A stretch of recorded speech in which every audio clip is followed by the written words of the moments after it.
Hello everyone and welcome to another episode of IHR TV. A new report by the Institute of Statelessness and Inclusion has looked into the impact of COVID-19 on people without a nationality, undocumented people and vulnerable groups across the world. Among the findings, there is the suspension of birth registrations due to the outbreak of COVID-19. Let's hear more about this study from Amal De Chickera, who is the co-director of ISI. Amal, thank you for being with us today. Thank you very much. Tell me more about this report. What are the main highlights?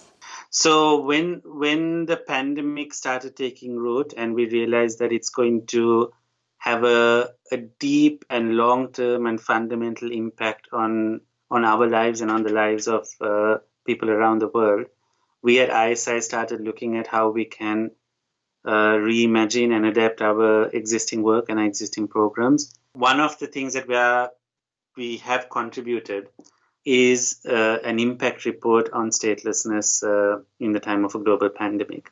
And what this impact report does is it looks at, having drawn from our research and our conversations with partners, it looks at the way in which stateless groups in different parts of the world are experiencing the pandemic and its impacts, and what challenges they're facing as a result and what needs to be done in order to address this.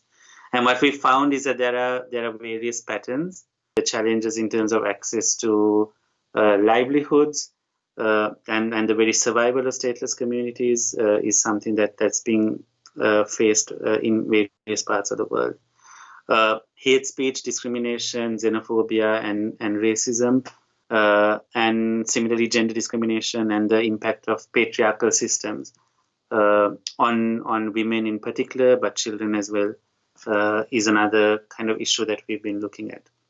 The report also looks at insecurity and detention and the challenges there, particularly where there is a clash between the motivation to protect public health and the motivation to protect borders. And we find that state responses, which are often to prioritize the protection of borders, are deeply problematic in this context.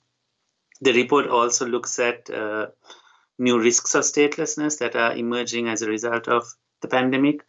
This is particularly because we find that in many countries, civil registries are not being treated as essential services, and so people are not able to register their children. So these are all different focus areas of the report. And it has a number of case studies from the Dominican Republic and Malaysia and Kenya and Bangladesh and a number of other countries. The launch of this report comes at a time when this pandemic isn't over yet, when vulnerable groups are still suffering the consequences of their exclusion from COVID-19 responses. What happens next? Is this report going to be presented to humanitarian agencies and UN bodies? Yeah, we hope that the report will be widely read and that it will be taken seriously by decision makers in states, at UN agencies, humanitarian agencies, etc.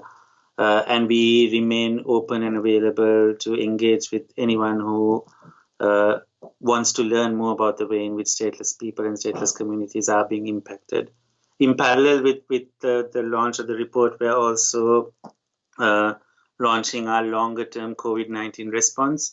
And we've been fundraising to be able to work more directly with partners, stateless activists and NGOs around the world, so that together we can do more to scope out the extent of the challenge and start responding to it from an advocacy perspective.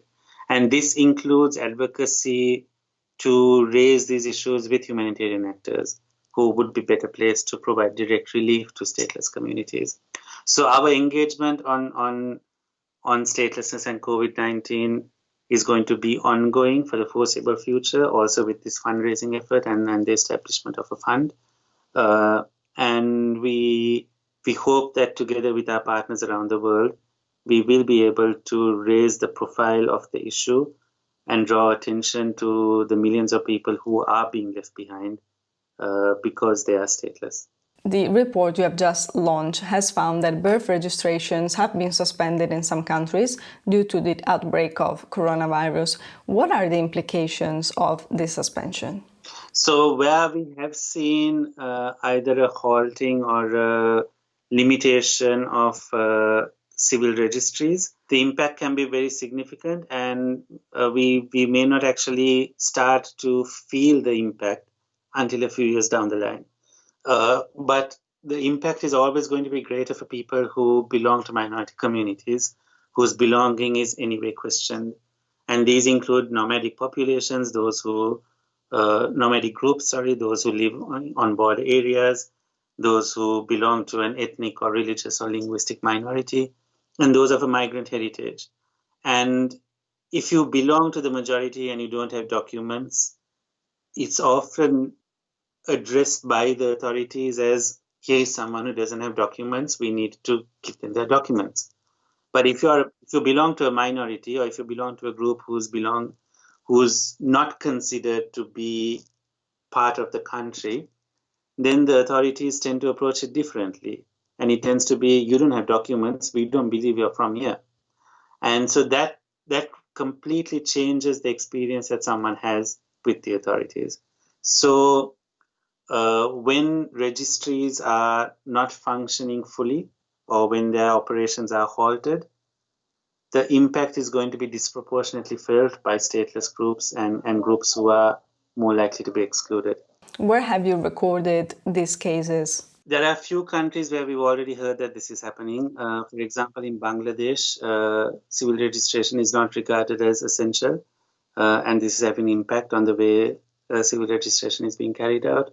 In Burkina Faso, in Colombia, and in a number of other countries as well. The way this is playing out, it could actually result in future risks of statelessness, which we will not be aware of until it's too late to address them. Amal De Chickera, thank you. Thank you very much. It's been a pleasure. And thank you for being with us for another episode of IHR TV. From myself, Margherita Kargasaki, until next time, goodbye.